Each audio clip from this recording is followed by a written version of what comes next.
Hi, David here. With Earl Cohen, we're going to do a stem breakdown of Right Back Down. Okay, cool.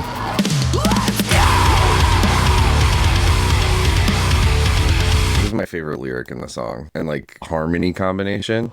Fabricate, I'm not buying your story, you're living in a fantasy. I felt like this was the first one we did vocals for. You did the gang vocals a certain way. Yeah, it'd be exciting. Lies, lies, lies. You start to shape shift, you start to phase flip, you start to sharpen your knives, knives, knives. Gang vocals make it exciting in that section. You had me track each one like 60 times. Yeah, we did a gazillion tracks, yeah. And the funny thing is you had me do like different voices, and you were like, hey, let's try this lower voice. You were saying like, try cool. What does cool guy do? Yeah. Yeah. A lot of characters, a lot of crazy people. We have whispers on top too for some added mysteriousness. What is all this backwards stuff here? Let's go!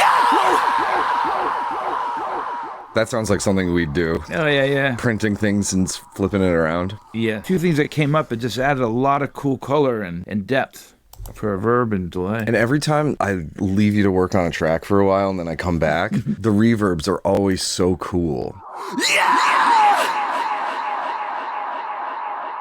Like, I love the sense of space that you shoot for, especially on vocals. Yeah, the reverbs they're important. And thrown away just cause I wasn't perfect. And I won't be the last you'll leave. So, when Earl and I produce a vocal together, there might be a little back and forth about how much screaming there should be. Yeah. I would take a lot less for me. Earl might be in the screaming minimalist camp. Yeah, I'm definitely in that camp. It's a hard argument to win, so I have to reference Linkin Park. See, yeah, I'm with the Linkin Park, though. Slipknot's not really a reference I can bring to Not the table. for me. Yeah, not for me. I always like things a lot more commercial. I feel that's important. How many people we're going to touch with this moment, in this section, in this song, in that lyric, and that melody, and the groove. And drown in resentment that tells you when right. That's a crazy name. Sounds like you're full of rage. Did we find a scream you're okay with? Well, it works with the lyrics now. See, that's where I'm okay with it, because right before you get into, like, how you're going to rage. So it's like, oh, well, that makes sense then. Another fun fact about this record is I referenced baby metal a lot, and Earl became the biggest baby metal fan. Oh, absolutely. Because they have great melodies and they're singing this pop stuff on top, but the band and the music is nuts. The girls never scream. They never scream. That's what I'm saying. Yeah. And they're a metal band. Yeah. That band is no joke. I mean, the way that stuff is, cleverly put together and stuff is amazing. It's like Disney metal.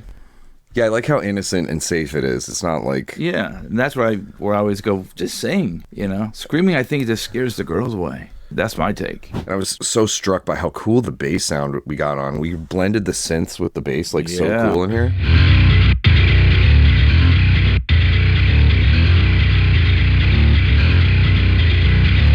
The blend is cool. Like, there's still a lot of definition. Yeah. It's got that lower tone, but it's not muddy. I found some new ways to make the drums a little more futuristic. The thing I really like about this drum sound is the snare has the cool ring.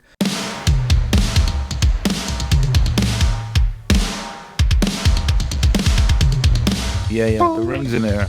I love leaving that in there. That makes it a little bit more rock for this kind of thing. Fanning the flame, bring your own weather and live in the rain.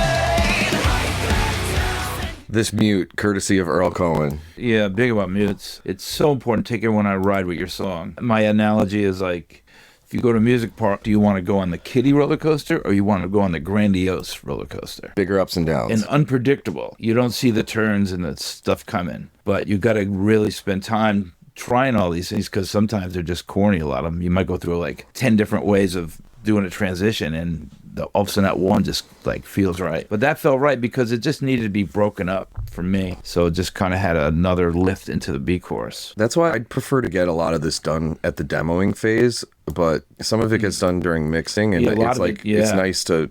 Because you're creating a lot of the drama during mixing and the dynamics. Oh, my God. I also find when you go into mix mode, this is a whole nother head. Yeah. what's it going to take to make this transition? Like in this section here, this is a chorus. This is your hook. This is your sing-songy part to the audience. It's okay that it broke up for a second, because then the excitement factor keeps coming back up and the sing-songy hits again on the B-side. I don't even like giving rough mixes out because they get used to it. Someone like me comes along and I'm working. I always tell them, look, don't get used to it because I don't know what's going to change. The next thing I know, I'll change an arrangement. I'll take different things out and make certain transitions unpredictable and exciting and something very different. Break through the demo-itis a little bit. That's exactly right. Break through the demo-itis, yeah. As an artist, when I send stuff to get mixed, I want it to be relatively in the ballpark. I'm like more cool with someone taking liberties like this, like doing mutes or putting like filters on stuff. But if I get used to like a drums up mix and then someone makes it a freaking bass up mix or something like you that. You can't have someone else do your stuff. You know what you like. Well, isn't it obvious that you were supposed to take the third delay throw off of the shaker in the background and pan it around and then like move it up and down a dB rather than riding it behind the vocal when the vocal came up?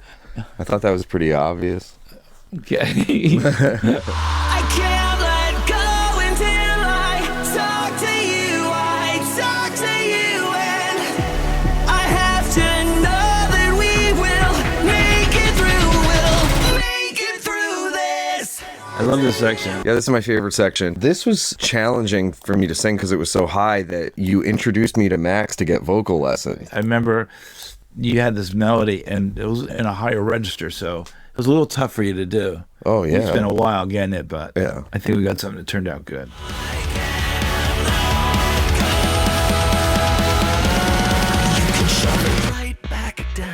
We'll fold under pressure. Yeah. That's a cool transition. It's very unpredictable coming out of this section. Mm-hmm. Like I always look at it like the light switch. It's like you just close this door or open this door and it goes into another thing, and it's just sharp. Yeah, it's shocking because everything's so cut. Yeah.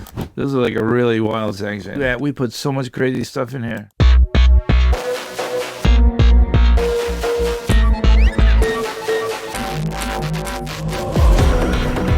Yeah, R2-D2 in there. I like the phaser. Yeah, this is a really cool character view right here. Right back down, we're fanning the flame.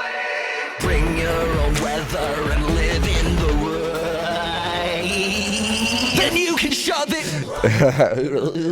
Like, you know what's funny? I remember you putting this reverb on this. And then me being like, hey, can we try it dry? And then we'd listen to it. We'd have it be like that for a while. And I'd be like, no, I like your reverb. And then you'd put it back on. And then I'd be like, can we try it dry? Like I kept going back and forth about like how wet to have that. I'm glad. I like it like this. I read a really cool book called The Addiction Formula about how to make songs addictive. It talks about building the density of the third chorus first and then removing elements earlier. What I normally do is I'll write the chorus and then I'll add stuff as I go through the song. But this talks about like make the final place you're going to end up and then remove them. And I wonder if that could help with some of the density once it gets to the third chorus. It's the finale. Where you're taking it in the finale. Yeah, exactly. Sometimes I like just turning it around and just doing something totally different. In this case, we stuck to the main hook of the song. It works for this record. It just ends sharp. I think it's cool. I like the way it ends. Yeah, it's shocking. Like it ends shocking. Yeah. Well, there's no trail or nothing. It's shot. But we spent a minute on this. When I think about all the tracks, like.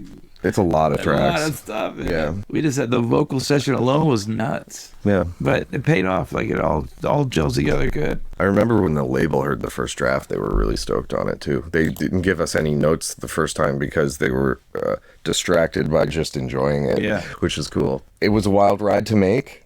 Yes. Hopefully it's a wild ride to listen to. Yeah. We will catch you next time. Thanks so much to Earl Cohen for being here. Yeah. Dude, I feel like we've never shaken hands. I don't know if we've ever shaken hands. Yeah.